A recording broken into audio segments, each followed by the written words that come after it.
जिंदगी हंसी है इससे प्यार करो, अभी है रात तो सुबह का इंतजार करो। वो पल भी आएगा जिसकी ख्वाहिश है आपको, वो पल भी आएगा जिसकी ख्वाहिश है आपको। रब पर रखो भरोसा, रब पर रखो भरोसा, वक्त पर एतबार करो, वक्त पर एतबार करो।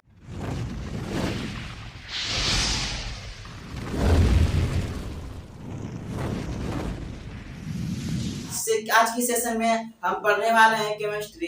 केमिस्ट्री में आज बहुत ही महत्वपूर्ण टॉपिक लेकर के आए हैं, जो कि कई बार इससे बहुत सारे एग्जाम में हमेशा लगभग क्वेश्चन रहता ही ना, एक ना क्वेश्चन रहता ही है ऑब्जेक्टिव में। तो आइए हम आज की क्लास में हम लोग पढ़ेंगे नाभिकीय रासायनिक अभिक्रिया के बारे में। किसके बारे में? नाभिकीय रासायनिक अभिक्रिया के बारे में। अब देखिए, आपको पता होगा कि नाभिक में क्या रहता है, न्यूट्रॉन और प्रोटॉन रहता है। तो हम लोग पढ़ेंगे आज नाभिकीय रासायनिक अभिक्रिया। नाभिकीय रासायनिक अभिक्रिया कई प्रकार का होता है? दो प्रकार का। इसमें दो प्रकार की घटना घटित, एक होता है संलयन, एक होता है विखंडन। आप लोग नाम सुने, एक होता है नाभिकीय संलयन होता है, एक नाभिकीय विखंडन होता है। अब देखिए, संलयन की बात करें तो संलयन मतलब क्या आता है? जुड़ना। क्या होता है संलयन मतलब? जुड़ना। और विखंडन मतलब क्या आता है? टूटना। क्या होता है विखंडन मतलब? टूटना। देखिए, नाभिकीय संलयन तो किसका संलयन होगा? नाभिक का संलयन होगा। मतलब क्या, इसमें क्या कोई नाभिक जुटेगा ना? क्या आपको पता? संलयन मतलब क्या आता है? जुटना। तो नाभिकीय संलयन मतलब क्या? नाभिक जुटेगा। और नाभिकीय विखंडन मतलब क्या होगा? नाभिक टूटेगा। तो आइए हम लोग पहले समझ लेते हैं कि नाभिकीय संलयन क्या है, उसके नाभिकीय विखंडन क्या है। हम लोग आइए पढ़ते हैं नाभिकीय संलयन क्या है। देखिए, नाभिकीय संलयन में ये होता है कि कोई भी चीज ना, दो नाभिक आपस में जुड़ करके एक बड़ा नाभिक का निर्माण करता है। क्या करता है? दो नाभिक, छोटा छोटा दो नाभिक जुड़ करके, दो या दो से अधिक भी नाभिक जुड़ करके एक बड़ा नाभिक का निर्माण करता है। अब समझिए, निर्माण करता है कि अब जैसे निर्माण करेगा क्या होगा? ऊर्जा हाईली मात्रा में होगा। एग्जाम्पल के तौर पे आप ये समझिए कि अगर कोई वस्तु है, ठीक है, तो अगर उसको हम मतलब ढकेलने के लिए अगर हमको 20 न्यूटन की बल चाहिए, अगर मान ले कि एक व्यक्ति 10 न्यूटन की बल लगाता है, अब क्या वो वस्तु ढकलाएगा नहीं। जब दो आदमी मिल के जब ढकलेगा, क्या होगा? ऊर्जा अधिक लगाएगा, बल अधिक लगाएगा, तो वही बल अधिक लगाएगा, वो वस्तु ढकलाएगा। उसी प्रकार जब समझिए कि दो छोटे छोटे नाभिक आपस में जुड़ रहा है, तो उसका ऊर्जा और इसका दोनों जो आपस में जुड़े रहता है, बहुत अधिक मात्रा में ऊर्जा उत्पन्न करेगा।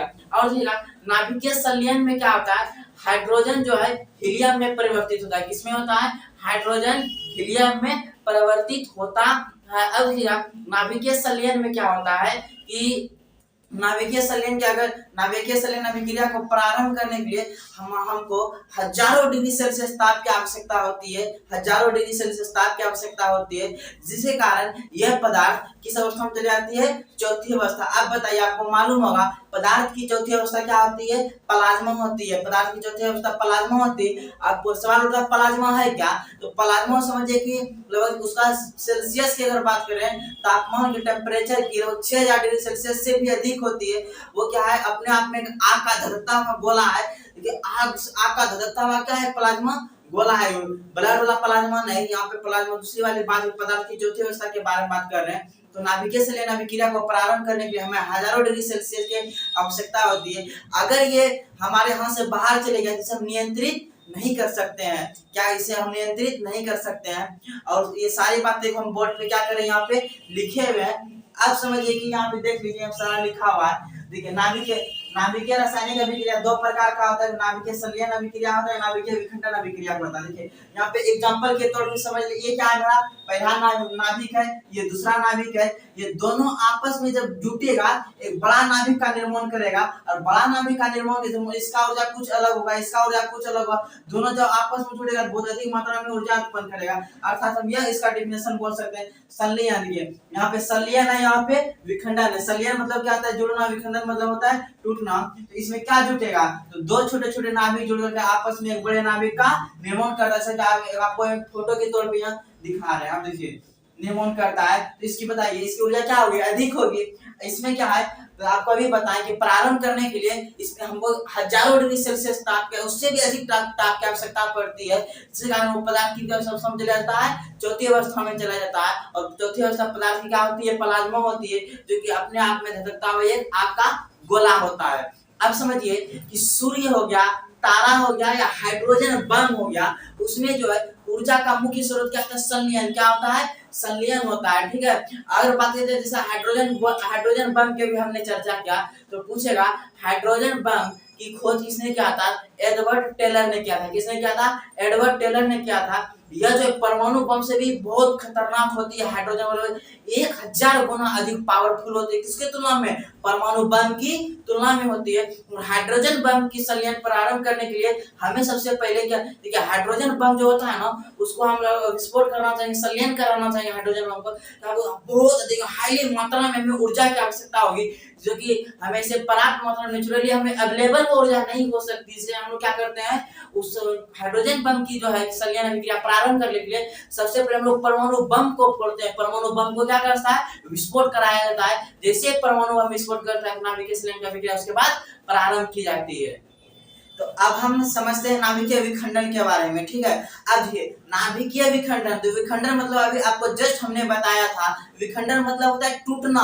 तो क्या टूटेगा? नाभिक टूटेगा। इसका मतलब क्या है? नाभिक बड़ा होगा, तो बड़ा नाभिक जो होगा, बड़ा नाभिक क्या करेगा? दो छोटे छोटे नाभिक में टूट जाएगा। अब देखिएगा नाभिकीय विखंडन में जो होता है, विकिरण जो निकलता है ना, बहुत ही खतरनाक होता है संलयन की तुलना में। जैसे कि ले लीजिए गामा, जो गामा विकिरण, जो गामा किरण होता है, गामा अल्फा बीटा होता है। गामा किरण जो होता है, पता है उसका भेदन क्षमता बहुत अधिक होता है, वो हमारे हड्डी को भी छेद कर देता है। चिकन भी हड्डी में छेद होता है, आपकी क्या हो जाएगी? तुरंत मृत्यु हो जाएगी। और ध्यान में रखिएगा, अभी आपको बताए थे नाभिकीय संलयन को क्या हम लोग नियंत्रित कर सकते हैं? नहीं, नाभिकीय संलयन को नियंत्रित नहीं किया जा सकता, लेकिन नाभिकीय विखंडन को नियंत्रित किया जा सकता है। वो यहाँ पे लिखा हुआ देखिए, इसमें क्या है? तो ये बहुत ही बड़ा गोला है, यहाँ पे समझिएगा, ठीक है। बहुत बड़ा गोला है, ये टूटेगा, क्या होगा? जैसे विखंडन होगा, विखंडन मतलब क्या है? जैसे विखंडन होगा, ये दो छोटे छोटे गोलों में टूट जाएगा। इसमें डिफिनेशन भी लिख दिए, बड़ा नाभिक जो है दो छोटे छोटे नाभिक में टूट जाता है। और देखिए विखंडन होगा, क्या होगा? इससे बहुत ही अधिक मात्रा में, हाईली मात्रा में खतरनाक किरण निकलता है, इसकी गामा से किरण निकलता है। वो सब क्या करेगा? हड्डी को, हड्डी पर आप दिखता नहीं है, ठीक है, ये सब अदृश्य होता है, दिखेगा नहीं, आपके शरीर में घुसेगा, हड्डी को छेद करते हुए निकल जाएगा, आपकी क्या हो जाएगी? वहां पे मृत्यु हो जाएगी, ठीक है। अब देखिए नाभिकीय विखंडन नाभिकीय विखंडन को हम लोग क्या नियंत्रित कर सकते हैं? तो नियंत्रित कर सकते हैं। सपोज डेट अगर यह अनियंत्रित हो जाता है तो परमाणु बम का रूप ले लेता है। किसका रूप ले लेता है? परमाणु बम का रूप ले लेता है। कब? तो इसको हम कंट्रोल नहीं कर पाते हैं तब, ठीक है। देखिए अगर पूछेगा परमाणु बम की खोज किसने किया था? परमाणु बम, जैसे आपको परमाणु बम के भी चर्चा बता ही देते हैं, हालांकि इसमें वो चीज नहीं है, अगर समझ जाइए। परमाणु बम की खोज जो है जूलियस रॉबर्ट ओपेनहाइमर ने किया था। किसने किया था? परमाणु बम की खोज जूलियस रॉबर्ट ओपेनहाइमर ने किया था। जूलियस रॉबर्ट ओपेनहाइमर ने किया था। और देखिएगा परमाणु बम जब आविष्कार किया गया तो इसका पहले परीक्षण होगा। कोई भी चीज जब साइंस में खोजा जाता क्या होगा? पहले उसका ट्रायल चलता है, परीक्षण होता है। इसका पहली बार परीक्षण 18 मई 1974 को बुद्धा स्माइलिंग से छोड़ा गया था। कहां से? बुद्धा स्माइलिंग में इसका परीक्षण किया गया, और वहां पे क्या जिस कारण उसका नाम रखा गया बुद्ध मुस्कुराए। क्या रखा गया नाम? बुद्ध मुस्कुराए। उसके बाद दूसरा परमाणु बम जो है 11 और 13 मई 1998 को किया गया। शक्ति 98 जगह से इसका क्या किया गया? परीक्षण किया गया। अब देखिएगा परमाणु बम में ईंधन के रूप में क्या रहता है? ईंधन के रूप में बात करें परमाणु बम में, तो यूरेनियम और पोलोनियम का उपयोग करते हैं। किसका उपयोग करते हैं? यूरेनियम और पोलोनियम का उपयोग करते हैं। तो ये देखिए अब एक बार फिर ओवरऑल समझ आइए कि संलयन मतलब क्या होता है? क्या होता है? जुड़ना। विखंडन मतलब क्या होता है? टूटना। तो संलयन में क्या होता है? हाइड्रोजन का संलयन हीलियम में होता है, ठीक है। अब आइए हम लोग समझ जाते हैं जो कि सारी जितना बातें भी आपको हम बोले हैं, ये सारी बातें आपके पीछे बोर्ड पे लिखा हुआ है। आइए हम लोग उसको समझ जाते हैं, और जो इम्पोर्टेंट होगा एग्जाम के दृष्टि उस पर हम VVI लिख देंगे। समझ देखिए नाभिकीय रासायनिक अभिक्रिया दो प्रकार का होता है, नाभिकीय संलयन और नाभिकीय विखंडन। ये क्या होता है? दो जोड़ के एक बड़ा का निर्माण करता है। इसका मतलब ऊर्जा दोनों, इसका ऊर्जा अधिक होता है, इससे भी खतरनाक ऊर्जा होता है उसमें।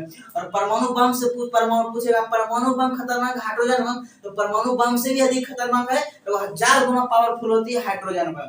अब देखिएगा इसे प्रारंभ करने के लिए हजारों डिग्री सेल्सियस ताप की अधिक आवश्यकता होती है। ये किस अवस्था में चली जाती है? प्लाज्मा अवस्था में चली जाती है, ठीक है।